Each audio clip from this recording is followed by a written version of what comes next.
kardą paėmęs į rankas, niekas nestovi vietoj. Jo ginasi ar kaunasi ir juos mes vadiname kariais. O mes kovojam už teisybę be kardų ir mus vadina šventaisiais.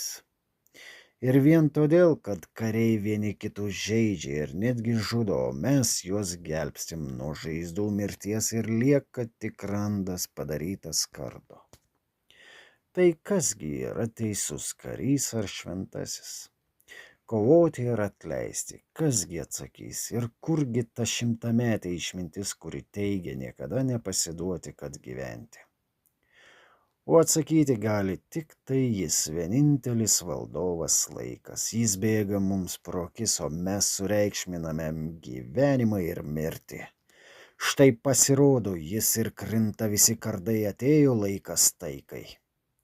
Ir krinta ant kelių šventieji melst, kai laikas priverčia susimastyti, ar viską, ką galėjai, padarėjai, kad išgelbėtum gyvybę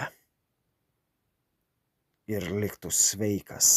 Ar tiesiog laiką tu švaistei šventom kalbom ir girdamas save tu aukštinai už padarytą gerą darbą. Ir kaip lig šiol nesupratai, kad brangų laiką tu švaistai, gi vienas geras darbas seka kitą.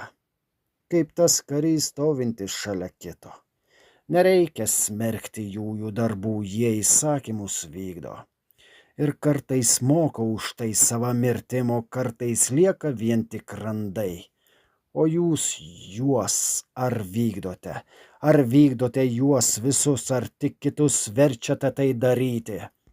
Ir ar po jūsų žodžių nelieka širdį randai, ar kartais nesinori mirti? Ir verčiau jei mirti, tai mirti garbingai kaip karys ir mirti narsiai kovojant už gyvenimą ir taiką. Tai kasgi teisus karys ar šventasis? Nustoti kovoti ar tiesiog tūnoti nežinomybės baimiai? Kasgi man atsakys, o atsakymą man tik brangusis išmintingiausias laikas gali duoti. Ir nesvarbu, ar tu šventasis ar karys, svarbu suklupęs keltis ir bandyt dar kartą. Gi tam ir skirtas duotas laikas, kad išmokti ir rasti visus atsakymus. Tad niekada nepasiduok, branginki duotą tau šioj žemėj laiką.